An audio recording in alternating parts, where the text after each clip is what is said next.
Aloha, everyone, and welcome back to Multifamily Live. I am so excited to introduce to you my guest today.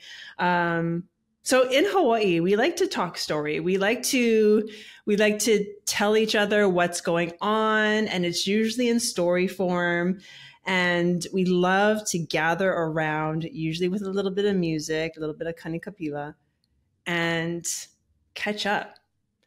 So over the next few weeks, I'm going to be spotlighting some of the real estate investors, real estate professionals, real estate agents in Hawaii and of Hawaii, and particularly in Maui. So one of the real estate investors, real estate professionals that I want to introduce to you is Zasha Smith. Welcome to the show, Zasha. Aloha, everyone. Thank you for having me. I am so excited to have you here. And like I told you before, this is all about your story. And I know you have an amazing one. So will you share with my audience a little bit about where you come from and what brought you into real estate? Well, I was raised here on Maui in Hawaii. My entire family is here. And we really struggled growing up. I was raised by a single mom. There was 3 of us. And so I'm the oldest and had to help to care for my younger siblings. And I never really thought of what I was going to do next in life. I just knew I wanted to have financial security because that's not what I had growing up. And living in affordable housing, low income housing, there is a lot of other things that come along with that as far as like the poverty mindset, being around other people that aren't doing the greatest in life. And so one of my biggest mentors was Clint Gima at Maui High School. Shout out to him. He recently passed this year, and he had let me stay after school, borrow computers. It was back when they had the Apple computers with the colored backs. And he would let me bring my brother and my sister to school after school because sometimes we didn't feel safe going home. And my mom was working multiple jobs at the time. And so he helped me to get into college. I applied for the Gates Millennium Scholarship by Bill and Melinda Gates, and they cover everything over your, 4 or 5 years, however long you take, housing, college, your education, your books. And even my second year, I had my first daughter while I was in college. And I was going to give up then. I was like, no, I need to move back home. At the time, I was going to Cal State Long Beach and was really already homesick. And I think through the years, I've always persevered, but there's always been people around me kind of helping guide me. So I always tell people, look and see who are the positive people in your life. The people when you're down help to pick you back up, and listen to those people. Or if something inside of you is telling you to follow a different path, and people who have succeeded on that path, definitely tune in to what advice they have for you and immediately take action. So from there, I had my first job was a college counselor for people who weren't doing good at the College of Engineering. And my boss told me, you should get into engineering. At that time, I was just doing liberal arts. I wanted to be a teacher. I wanted to help people. And I was like, man, I'm not that smart. And she's like, just take a few classes and see how it goes. And I actually really liked it. I found out that I'm a more practical person than in psychology. They ask you, what color is the sky? I'm like, I think it's blue, or, so it was a little confusing. Anyway, fast forward, I moved home, was working as a civil engineer for 10 years here on Maui. And even though it was a very stable job and it paid well, we still were living paycheck to paycheck. And so from there, I talked with my husband. I turned 30, the big 30. It's not that old, but we had a talk, and he was like, you're always working. And I didn't realize how much I worked, but I was working 60 to 70-hour weeks. And I was, even when I was home, I was always tired. And so he said this quote that stuck with me forever. And it was like, they're getting the best of you and we're getting the rest of you.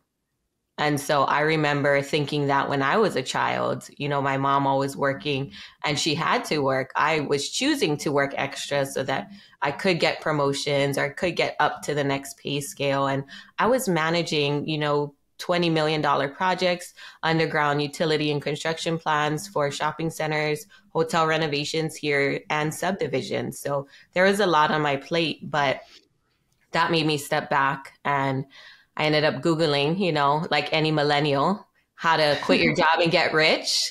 And Mm-hmm. that's how I found real estate. So let's stop there. You gave me a lot to unpack.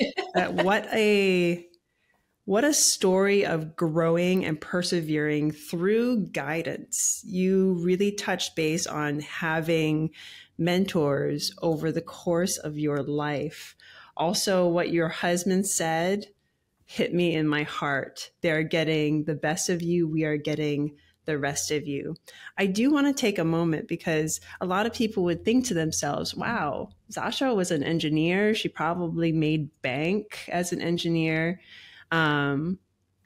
Explain to our audience, my audience, what it's like to live paycheck to paycheck and how much money you actually have to make. And in fact, I'll give you a statistic that I just read. To live comfortably in Hawaii, you have to make more than $100,000. It's there in black and white. So explain from someone who lives in Hawaii, who has been born and raised and has lived there basically your entire life, worked there your entire life, what that means to live paycheck to paycheck. So basically here today, the average rental for a 3-bedroom home is about $4,000 a month. So at that time, I was only making $5,000 a month. And so my husband was working full time as well. He owned his own business and he was probably making just a little bit less than me, but we also have 2 kids as well. So daycare was about $2,000 a month with after school care as well. And it all adds up. And even though I came from humble beginnings, I knew what it was like to have no money. It was like we could barely even put aside anything for our savings because the housing cost is so much and food. Just to put in perspective, like a gallon of milk is almost $10 now. So. So for those of you that don't know, I was born and raised in Hawaii as well. My family is from the Big Island, from Oahu, and from Maui. And here in Tennessee, I just bought a gallon of milk. It was, I don't know, 3 something. I don't even think about it because it's $3.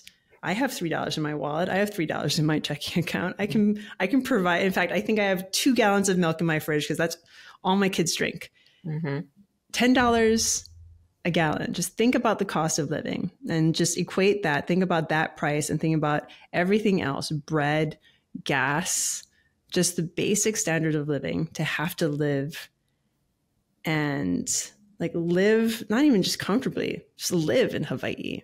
So I really wanted to like lay that foundation for everyone who's listening. So let's take it a step further. You Google how to get rich, probably read Rich Dad, Poor Dad. What's the next step? You find real estate. What's the next step? You see it online. You're like, how do I get into this? And how did you get it?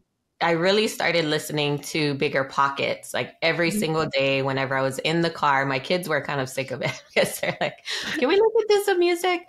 But I was like, no, the only time I really have is like on my way to work or on my lunch breaks or sometimes after work before I get home because, you know, I was still a mom and needed to cater to my kids and husband as well. And so I told my husband, hey, like I kind of want to see where this goes because our first house that we bought, we ended up selling it. So I'll take a step back just so that people have perspective too is the first house that I ever owned was with my mom. When I came back from college, I wanted to buy a house, but I couldn't afford one on my own. And at that time, I was a single mom with my first child. And so me and my mom came together and we bought a duplex. So a house, and attached ohana is what we call it in Hawaii. So basically a 3-bedroom and then a 2-bedroom, but they were attached to one house. She lived on one side, I lived on the other.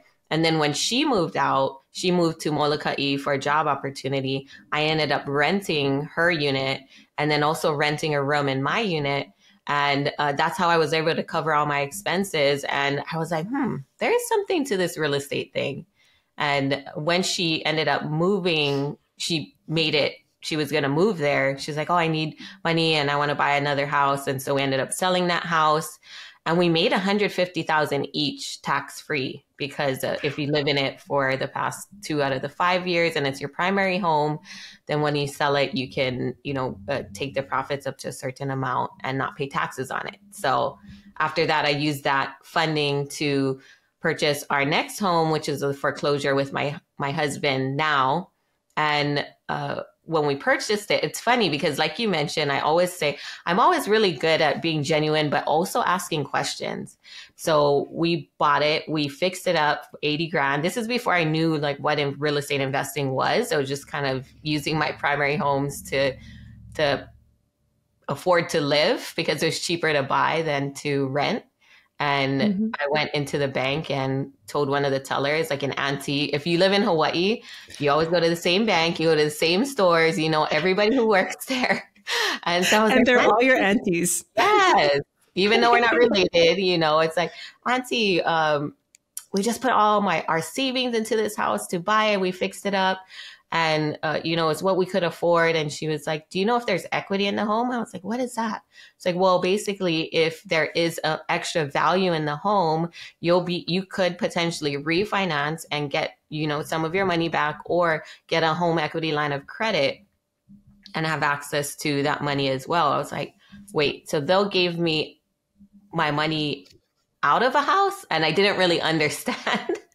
And so she's like, here, okay, go talk to uncle over here. So another loan officer.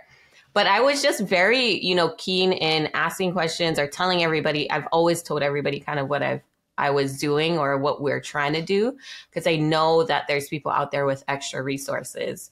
So from there, we got a line of credit. We bought our first rental property using that money. And then we both qualified because we had good income. And then from there, bought my first flip. And on my first flip, I netted $103,000. So we bought it for around $300,000. It was a condo. And then we put about 30 grand into it, sold it for $480,000. And this was like, I never took any mentorship, any courses. I was just going on Bigger Pockets, using the free calculator and common sense, and just taking action. And I knew here that, the value, everything appreciates every single year by so much. It's almost like living in California. And so after I made that, it was in 45 days too, 30 days to renovate the apartment and 15 days to sell to cash buyer. And so that kind of opened up my eyes. I made $103,000 net on that in 45 days. It took me 365 days working at my job to make $70,000 as a civil engineer.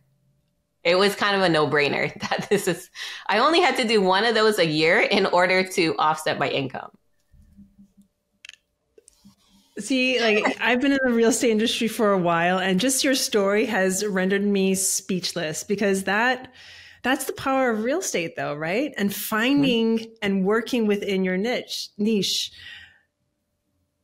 I have told people that, maybe look around you. Like you said, it's kind of like California, but so many people are like, we don't go to California. It's too expensive. We don't go to New York. It's too expensive. We're never going to go and do real estate in Hawaii. It's too expensive.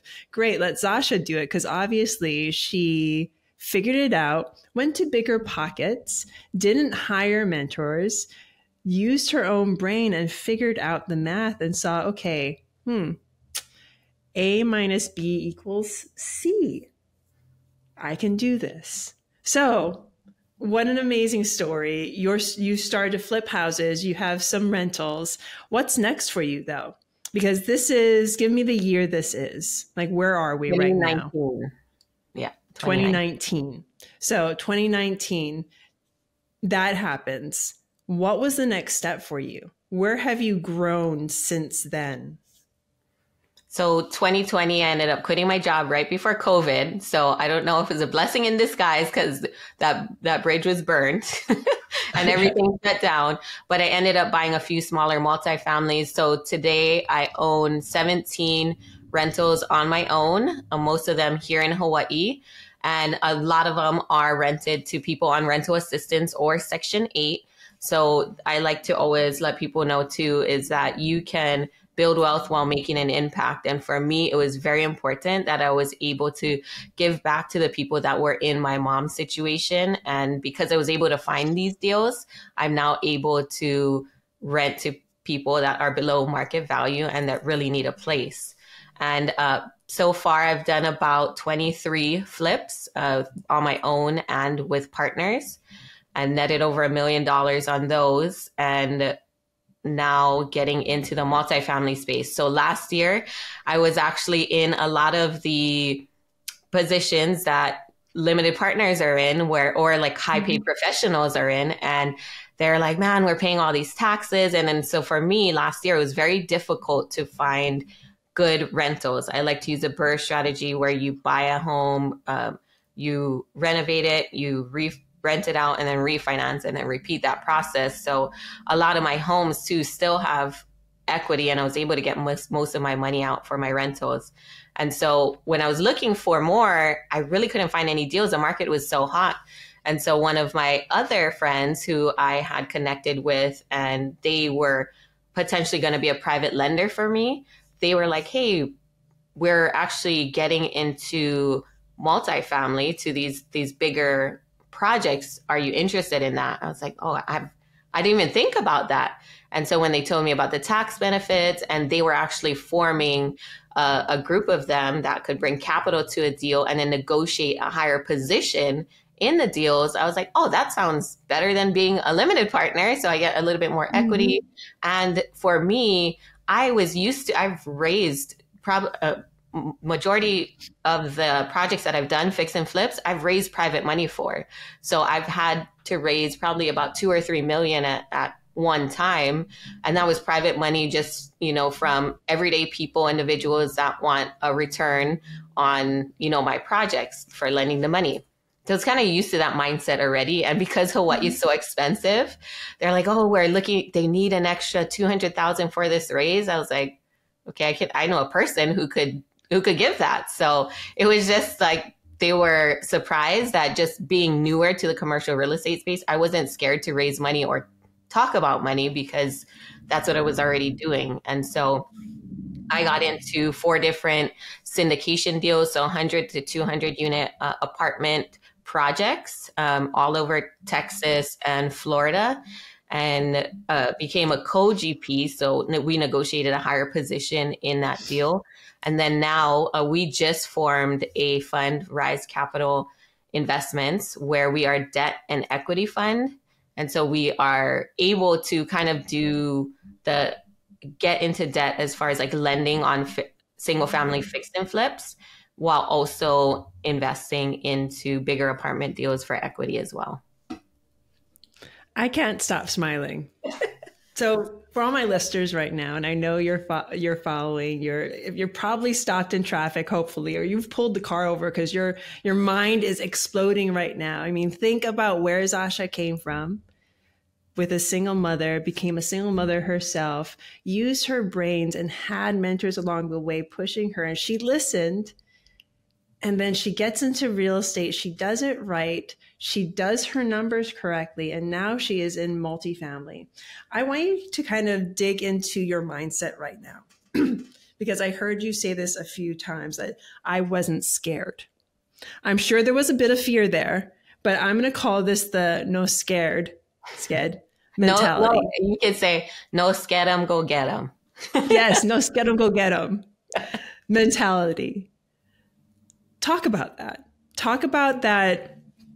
And it's this little switch in your brain, or whatever it is in your brain, that makes you take that step that so many people, and I'm going to be honest, so many people in Hawaii, because you also said this other thing. What was it? The poverty mentality. Was that what you said? Mm-hmm. Just this, I don't have it, so I can't get it. You know what? I want to be honest with my audience. I come from a similar background. My mom was a single mother until I was 8. We lived on the Big Island. She was in a bad relationship. We had to leave. and it was just me and her and whatever we could do to get by. And we also lived in one of those ohana homes. When we first moved to Maui, we lived in Kapului when she met my father. So I get it. I get like that mentality that you have to get over, and you did it. So I want you to explain what it is that helps you to get into that no scared, go get 'em mentality. I think just the networking and then constantly filling your mind and your close knit arena of people to be the ones that are action takers, that are go-getters, that are different.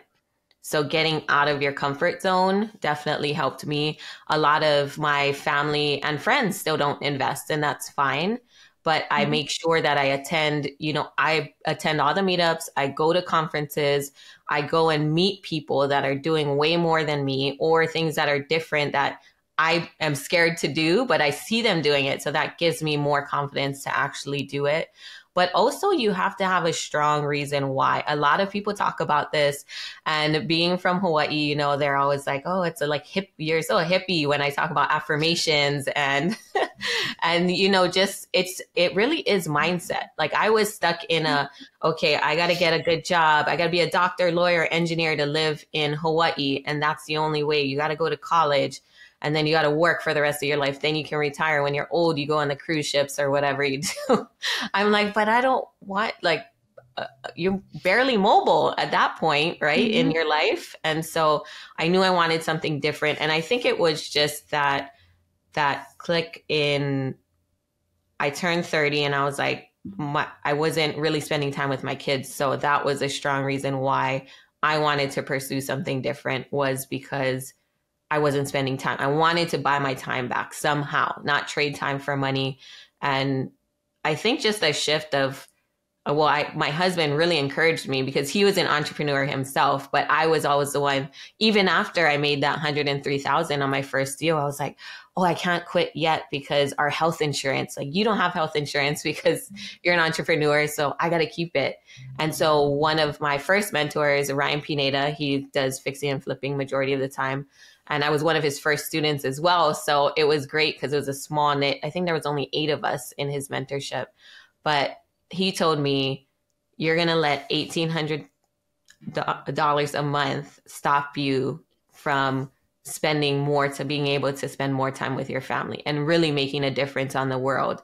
He said, you're limiting yourself. You could have such a greater impact and you have such a good heart and want to help people. You can't help people if you can barely help yourself.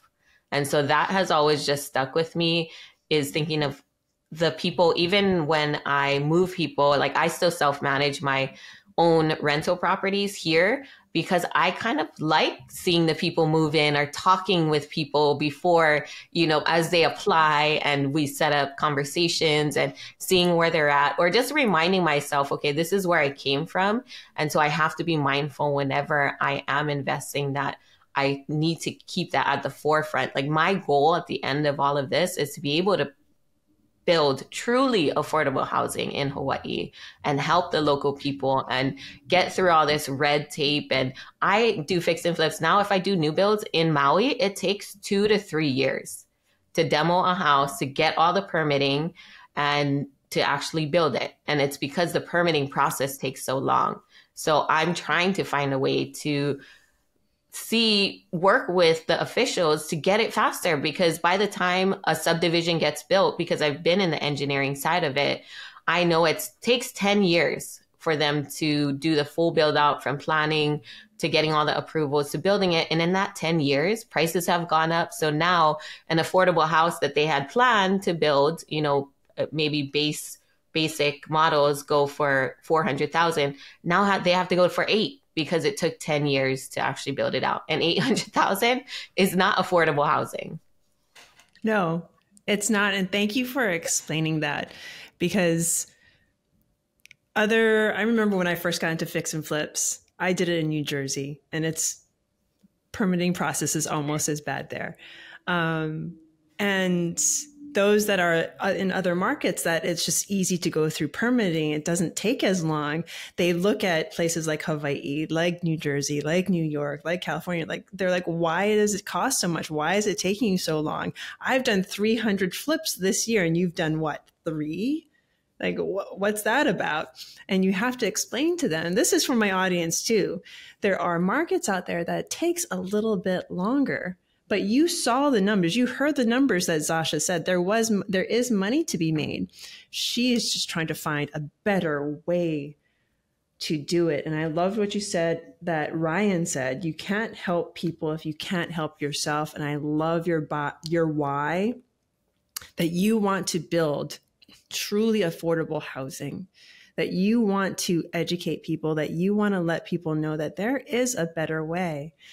So before I let you go, I do want you to touch a little bit on how you are educating people now with everything that happened in Maui. You are in Maui, you are of Maui, and thank you from the bottom of my heart for keeping me informed and letting me reach out to you, because I needed that lifeline as a Hawaiian. I needed a lifeline to Maui, and you were that for me. So I want to publicly say thank you so very much, Zasha. I want to now uplift your voice and uplift the voices of Maui. How can we best help you in your journey to create more affordable housing? Because this is desperately needed now in Maui. There's a few investors that came together, and we are trying to figure out how to kind of get through to higher level officials. So if you have any state or county representatives that you can connect me with, that would be the best way. And I know how to raise money. And so that portion isn't the problem. The problem is the permitting process, because by the time we get through or we try to plan to build something, then it's no longer affordable. And so our investors, they also need to see a return. Of course, there's like funds and charities and things like that. But whenever you get into the development business, there still has to be some sort of profit. And so if you could connect me with someone like that. And recently with the Maui wildfires, I told Pili I was in it from day one. My daughter's family, their homes burnt down. She just barely made it out, to our house, which is further away. But there's multiple fires that were going on. Some of our cousins and our family members' homes burned down as well. But there has been a lot of help recently from the government, from FEMA. So I just always try to educate people on, of course, make informed decisions, but just don't turn away, government help, and just talk to them, talk to local advocates, and do what's best for your family. And even for those a part of the community, like the first 4 days, there was really no government, stepping in, because they were trying to figure out a plan. But the community has been amazing here. We all stepped in and did what we could. My husband owns a plumbing business, so he had some box trucks that we were just taking out deliveries of food, supplies, water out to Lahaina and the people that had stayed out there, and just really trying to, let's just remember to work together. I think if we can get some voices from the community into the political realm that are truly have good intentions and can bring together all these different Hawaiian voices and advocates, I think that's where really the help is needed. And a lot of people, were sending donations of physical items, but these people don't, like, their house burnt down, so they have nowhere to put it. And so what I would suggest is looking into different resources or different organizations. There's big ones like Hawaii Community Foundation.org. There's one that Oprah and The Rock just formed, the People's Fund of Maui. So a lot of, celebrities are coming together, which is great. And then there's also Ohana _ Lahaina _ Venmo, I think, is an Instagram that we can put in the show notes. But those are individual families that are asking for help. And you, like anything else, right, you need to verify and make sure that it's going to the right person. So I don't want to say exactly what you should do, but monetary donations are definitely needed for those people who need, to get more copies of their birth certificates or passports. There's some fees that come with that, or hopefully they're waived for those people, but you never know. People need medication, certain types. People need cell phones and laptops, to be able to apply and call for, this types of help and be made aware of different situations or different programs that are out there that could help them. So we appreciate just sharing. And I think Pili had talked about it before, just giving Maui a voice, just keep sharing information about it so it stays in people's forefronts and minds to check in, because that's the only way that things are going to change, is that, you have to have a big voice, especially in the government. So let's keep our voices, our thoughts, our minds on the people of Maui. Zasha, thank you so very much for coming on. Before I let you go, how can people get a hold of you if they want more information about what you're doing for the people of Maui, for your home, what you're doing in real estate, especially either fix and flipping, if you still do that, or this amazing debt and equity fund that you just created? How can they get a hold of you? So I love Instagram. Like, Instagram is my favorite platform to use. So at Invest with Zasha with a Z, or I'm also on LinkedIn at Zasha Smith. And then for our fund, risecapitalinvestments.co is where we put all of our information. But I'm constantly posting almost every day on Instagram, sharing stories, sharing what we're doing, especially here on Maui. And I feel like it's very important for people to know, especially other people who are investors, to know the importance of being mindful, especially in Hawaii, and how they invest here, or even if they want to get into this market, just remembering to take the community into consideration before doing anything. I do want to hit on that note for one moment. If there are any investors out there that would like more information about Maui, please, please, please talk to Zasha. Talk to those people. And like Zasha just said, those investors, those real estate professionals that are already in Maui on the ground, please get informed about what's happening on Maui, or anywhere in Hawaii for that matter. If you want to invest in Hawaii, make sure you try to invest in her people as well. So Zasha, again, thank you so very much. Maybe we'll have you back next time to talk about Instagram growth, because you do need to follow Zasha. I've watched her grow, and she's grown organically. She's grown with heart. She's grown with spirit. And it's been a pleasure to get to know you through Instagram. So again, Zasha, thank you so much. Mahalo. And for everyone else, so much love, so much aloha, so much peace in your day. Have an amazing day. And please, please, please, please have gratitude for the day. It's been amazing to speak with Zasha, and I have so much gratitude for you for listening. If you loved what you heard, please rate, review, and subscribe. And I will talk to you later. Aloha.